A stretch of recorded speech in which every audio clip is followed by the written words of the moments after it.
he saw a lot of people with this pain at the bump, what they're going through, and he's looking at it, seeing the lines outside gas stations. He said, you know what, I'm going to do something about this. He's very rich. He sells exotic cars. That's just part of his success. But he thought he'd share the loot, if you will, by buying 7,000 gallons of free gas. For all I know, he could be considering it again. Ernie Boch is his name. He's joining us right now at Boch Enterprises. Ernie, good to see you. Good to see you, Neil. Tell me how you went about this. Well, I'm from Boston, New England, Right. and the prices of gas just went up and up and up, and I was filling a friend of mine's tank, and it was 60, 70, 80, 90, and it got to 107 gallons. Wow. And I said, this is crazy. And it was just, gas usually goes up spring, summer, even without problems. It naturally goes up. And I thought, wow, I got to do something. So I called my buddy Greg Hill, who's a talk show guy and a morning radio show in Boston. And I said, Greg, I have this idea, this, that. I think we should do this and that. He helped me promote it, and we did.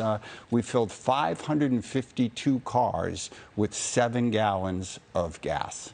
Was 7? Oh, each one with. No, I'm sorry. Did I get that? Yeah. We filled 552 vehicles with 7,000 gallons of gas. Because yeah. of 7 gallons, Sorry. I would say, here, Sorry. keep Yeah. your gas. I don't need Yeah. it. But it worked, right? I mean, it was a charm. It was cool. What was the reaction you got? The reaction was great. The reaction was really, really good. And I asked, we promoted it for a bit. I asked people, if you don't really need the gas, just don't come by and see the spectacle. If you really need the gas, do it. So like if a Hannity were to show up, right, there, exactly. you would just get out. Yeah, right? yeah. But it was good. We had people running out of gas in line. Is that right? We had a flat tire. It was good. People were really fun, friendly. How much did that problem. cost you then? I'm trying to do the math backwards. About 30 grand. Wow. $30,000, yes. All right. Now, you're a successful businessman. You sell exotic cars, right? Yes. Very expensive. Gas guzzlers, no doubt all. Absolutely. Right? I mean, absolutely. Absolutely. So there's a lot of money in that. Are they tougher to sell in an environment like this? Well, actually, the automotive industry, as you know, right now is on a complete, absolute high. It's crazy. The average dealer in the United States made $4 million, which was almost double of the average. And the return on investment was 6.6%, when normally for years it was 2.5%. So they're really having... The difficulty is finding the cars, right? Finding their cars, they're getting sticker. It's difficult. Markups and all this stuff. When people... You don't do that stuff. No. But when I'm in the industry, and my friends or friends of friends say they want to buy a vehicle, and I have to navigate through that, even though I'm in the business, it's still very difficult.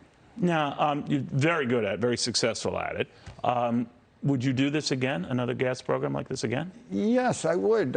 Could you tell me where and when exactly so I could I'm take thinking of Thanksgiving. Okay, very good. Yeah. I see what you did there. Yeah, in fact, you had a kind of a shtick for this one, right? What did you call it? April Fools. April Fools. That was brilliant. Fool's Day, That was yeah. brilliant.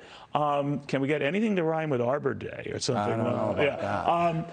But it was beautiful. You did. It was a very good way to play off this. A lot of people, you were in the industry, so to speak. So, what do you think about where we're going with this? Gas prices have been stabilizing a little, not a lot. They're still very, very high. Where do you see this all going? I don't know. I was just in California. It was $6.50, $7. Well, that's all taxes. That's right? yeah. That's of course, crazy. Massachusetts has that too. Yeah, we do. We're about $4.25, $4.15.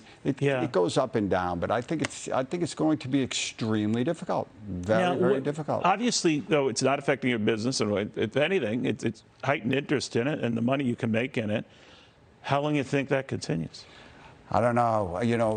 I've been guessing ever since this craziness started, but Well, you got a pretty good financial record, so you're good at this stuff. I think by the end of the second quarter of 23, we're going to land and see some sort of normalcy. So would it be a soft landing? Because it's oftentimes with the Federal Reserve, it never pans out. I think it's going to be a tough landing, and I think it's going to be different. I think you're still going to see shelves in the stores a little light. You're going to see gas, and of course, the chip problem that the manufacturers have right now with automotive is just starting to come around. But it's huge. It's a huge issue. Still an issue. What do you think of the whole EV push?